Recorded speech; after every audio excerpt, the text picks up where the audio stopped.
The Dark Lord Vitiate is undisputedly one of the most powerful, if not the most powerful Sith Lord of all of Star Wars lore, securing himself as perhaps the only being who could match the power and force sensitivity of Nihilus, a very entity, and vergence in the Force itself. Vitiate reached a namesake of fame that no other Sith in his preceding history of the Order had ever achieved, ruling the Sith Empire for over 1,300 years, and governing the massive Eternal Empire Armada single-handedly for a bit over a year, and perhaps even longer if we count the time he did not spend open reigning. However, Vitiate was most famous for his ability that none in all of Star Wars history ever paralleled, not even its pioneer in Darth Vader. I am speaking about the Essence Transfer Technique. The Essence Transfer Technique was a dark side force practice that was developed sometime after the exiles arrived on Korriban by ancient Sith King Darth Vader. Darth Vader being the pioneer of many dark side abilities that we have come to know and love, and a handy hand at force lightning that I will surely make a video on later. Vitiate would later go on to perfect this ability, honing it and making it his go-to ability whenever he died. He employed this after being killed as the Sith Emperor by the hero of Tython, after being defeated by the Outlander, absorbing his own spirit into their consciousness in order to rule the galaxy as a heroic savior. However, after this attempt was liberated by his children, his family, and the Outlander, as well as Darth Maul and Satele Shan, Valkorion was left without a mortal shell to occupy, leaving him stranded, alone, and for possibly the first time in all of history, confused, baffled, and fearful. However, there is one tale that I have excavated from the ancient tombs on Drummond Castle and recovered from the ruins of the Sith Citadel that I would like to unveil today, bringing it to a light that is powerful and potent as the city streets of Korriban. I am speaking about Vitiate's attempted rebirth and how the seemingly immortal Emperor of the Sith was finally killed, permanently vanquished, and the vergence of the Force that had held dominion as the most powerful Force user in history for over 1,500 years finally was defeated by the combined might of all those he had wronged. Now, my friends, let us proceed. Due to his obsession and fascination with the art of immortality and the subsequent use of the Emperor's voice, Vitiate sustained and kept his original Sith pure-blooded body in the form of Tenebrae, locked in stasis where it could not be harmed either by nature or outside interference, such as by the Jedi or the Sith, and most notably the hero of Tython or Revan. Its location was concealed only to him, and only to his most trusted servants, including the first and former Emperor's Wrath in Lord Scourge.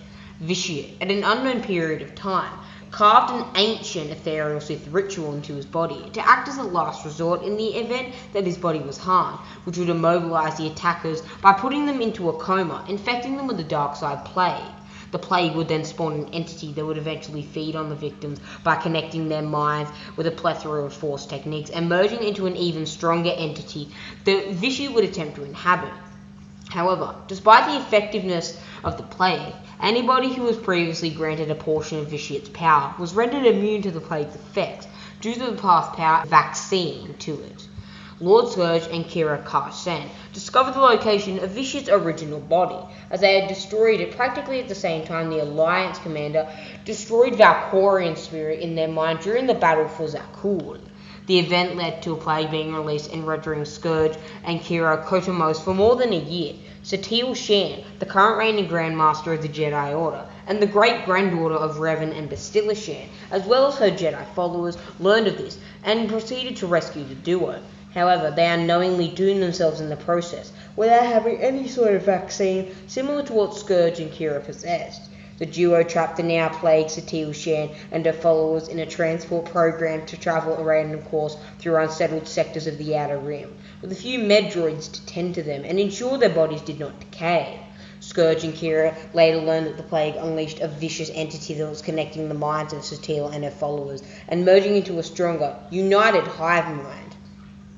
They sought the aid of the Alliance commander, the Outlander, First by testing them on Meksha to ensure that Valkorion was truly dead, and saw no trace of his power lingering in their mind, mainly due to the Emperor being a master deceiver, born with the cunning and mind of Emperor Palpatine himself.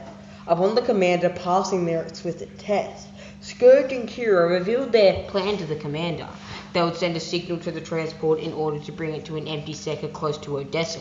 Upon its arrival, they would board the transport, connect their minds through the use of the Force, and attempt to destroy the dark entity. If this did not work, their last resort would be destroying the transport itself, and if they could, Vitiate's original form. The commander agreed to this proposal, and Kira stated it would be a while before the transport came into range. Until then, Scourge and Kira offered their aid in any possible and conceivable mission the commander requested. Much to Scourge's increasing frustration, however, the ship disappeared, not appearing at its next expected rendezvous point.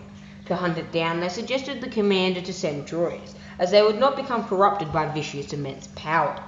The droid T-701, piloting a starfighter, was able to locate the ship and transmit coordinates to Odessa.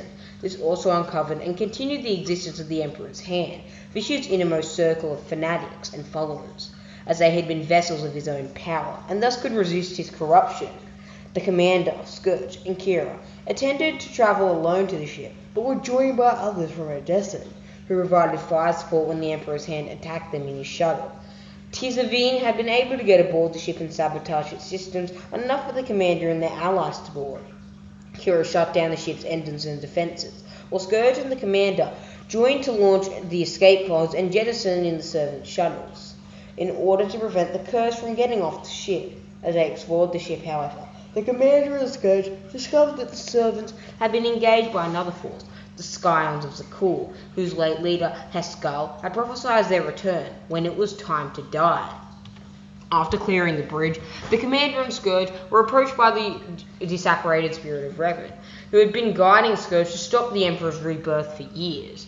Though thought to have become one with the Force on Yavin years before, in the shadow of Revan expansion, Revan explained he could not rest until he knew Vitiate's spirit was eternally condemned to chaos, and warned that Vitiate was using his possessed victims to remake himself, feeding on their Force energy. With the ship disabled, Kira rejoined the commander and Scourge in the medical facilities, where they confronted the leaders of both the servants and the Scions, the latter of whom was killed by the former. After dispatching the servant leader, Kira found that the Satil still lived, 2 of the possessed Jedi were dead, and the others were close to death. As planned, Kira connected the others via the Force to enter Satil Shan's mindscape, where they all encountered all 3 of the Emperor's known guises. There, first was Emperor Valkorion, the immortal Emperor of Zakul, then Darth Vitiate, and finally, his original adolescent form in Tenebrae. Kira realized the ritual carved into Tenebrae's original body was not a plague, but an imprint, an echo of his original persona. Tenebrae condemned the version of him they knew as too complacent, distracted by mortal concerns, empires, wars, and even in Valkorion's case, a family, and declared he would succeed where his original self had failed. The Vitiate form separated the commander from their allies. However, they were soon joined by Revan, who stood with the commander against Tenebrae's various forms, while the 3 forms declared themselves eternally endless. They were first confronted by Mitra Surik, whom Tenebrae mocked for a failure to kill him once before, and then by Scourge, who reminded him he had saved the Emperor from her the first time, but would not do so again. The Tenebrae form lashed out to separate the commander from the others. The commander then encountered Sith Lord and Dark Councillor Darth Maul, who had been killed at the commander's side on Zakul by Valkorion years prior. Maul explained that the new Tenebrae only knew of his past deeds from the memories and impressions of Satil and his students, but had gained none of the wisdom from those experiences. Maul then warned that if he was not stopped now, there would not be another opportunity, and called upon the commander to break the chains he uses to ensnare us all, as we quote. Finally, the commander reached the center of the mindscape, a recreation of the very own temple on Tython, and encountered Satil within it. The Emperor's 3 forms boasted that Satil could not resist for long, and that when her mind was destroyed, only Tenebrae would remain, reanimating Satil Shan's decomposing corpse in order to make him a true Force god. Satil then awoke and mocked Tenebrae for his ego and overconfidence.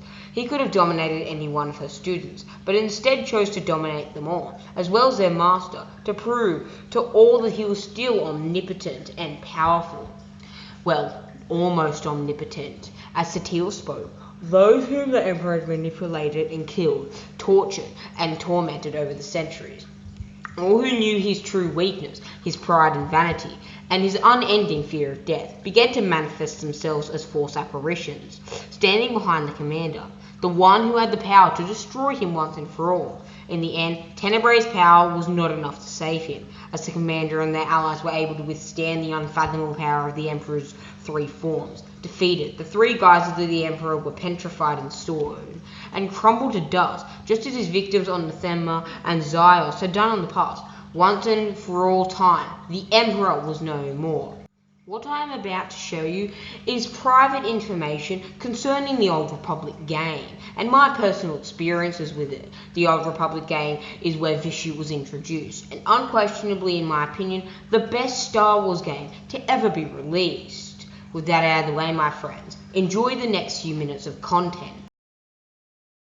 Enough! You will all learn the true depths of my power.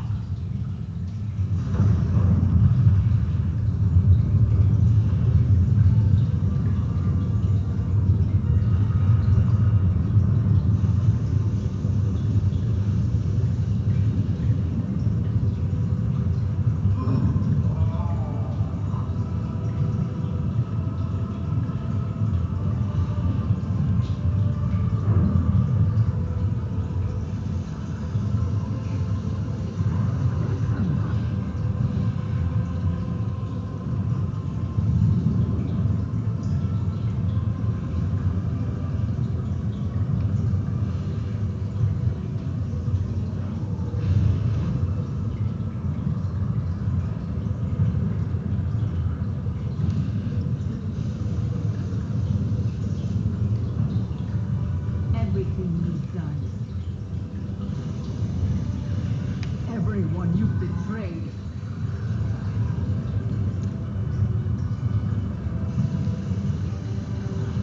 Everyone you've manipulated.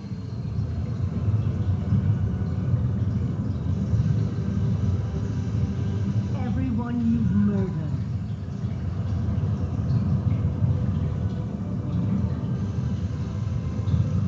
The Force seeks balance. Always.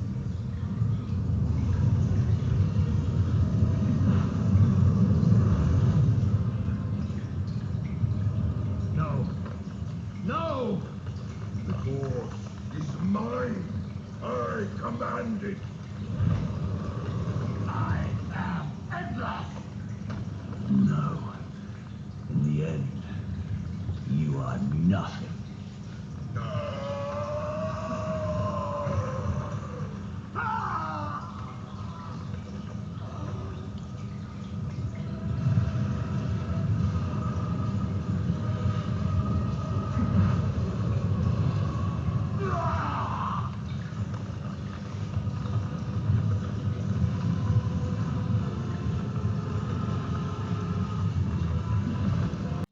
Well, my friends, this is where we part ways. I hope that you have enjoyed excavating the new tombs about Darth Vitiate.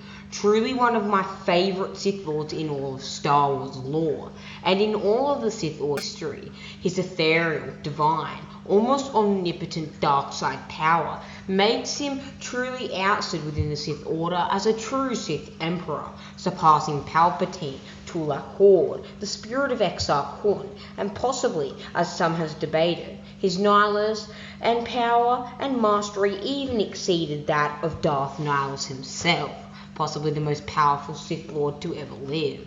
Goodbye, my friends. This is where we part ways. Adorn yourself with your Jedi robes, grab your lightsaber, study your Force techniques, and journey out into the now scarred and worse galaxy.